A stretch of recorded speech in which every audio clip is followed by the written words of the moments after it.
कि हम चैन से सो पाएं इसीलिए वह सो गया, कि हम चैन से सो पाएं इसीलिए वह सो गया।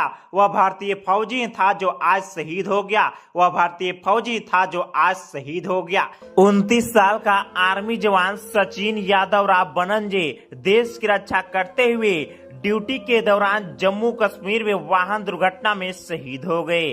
शहीद होने की सूचना घर पर मिलते ही घर पर मातम पसर चुके हैं। परिवार परिजनों को रो रो कर हालत बुरा बन चुके हैं। कहा जाता है दोस्तों, हर किसी के दिल पे एक दस्तार लिख जाऊंगा, कि हर किसी के दिल पे एक दस्तार लिख जाऊंगा, जाते जाते मैं जमी को आसमां लिख जाऊंगा।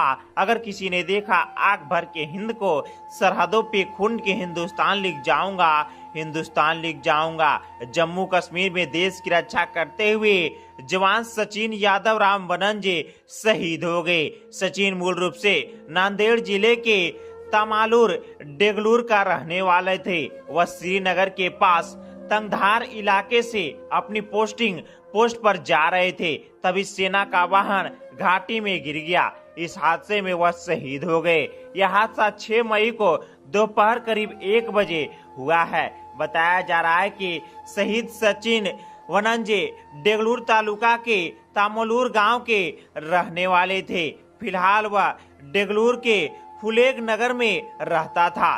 सचिन यादव राव बनंजे केवल 29 वर्ष के थे। वह 2017 में भारतीय सेना में कड़ी मेहनत के साथ शामिल हुए थे।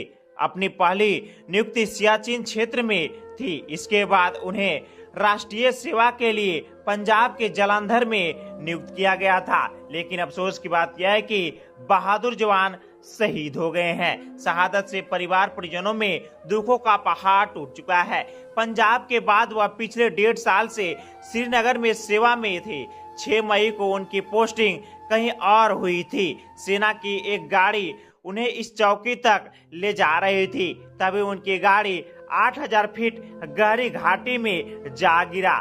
इस हादसे में वह शहीद हो गए। उनकी शादी 2022 में धूमधाम के साथ हुई थी। उनकी 8 महीने की एक मासूम बेटी है। उस बेटी को भी छोड़कर अपने देश के लिए सर्वोच्च बलिदान दे दिए हैं। शहादत की जानकारी उनके परिजनों के घर पर मिलते ही कोहराम मच चुके हैं। बताया जा रहा है कि परिवार परिजनों में सन्नाटा पसर चुके हैं। यह जवान के सेना के विशेष वाहन से पार्थिव शरीर के पैतृक निवास स्थान पर ले जाया जाएगा, जहां पर पूरे सैन्य सम्मान के साथ शहीद जवान सचिन यादव राव का अंतिम संस्कार किया जाएगा। बताया जा रहा है कि यह जवान के एक 8 महीने की मासूम बेटी है। उस मासूम बेटी भी अपने पिता को आंख से देख नहीं पाए और देश की रक्षा करते हुए शहीद हो गए। यह जवान शहीद होने से पहले ही अपने पत्नी से फोन करके वादा किया था, बहुत जल्द छुट्टी लेकर घर पर लौटूंगा।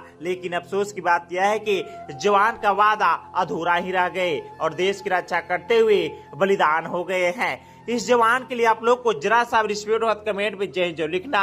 मैं भगवान से सादर विनती प्रार्थना करता हूँ, शहीद जवान का आत्मा को शांति मिले और इस दुख की घड़ी में उनके परिजनों को दुख सहने की संशक्ति मिले।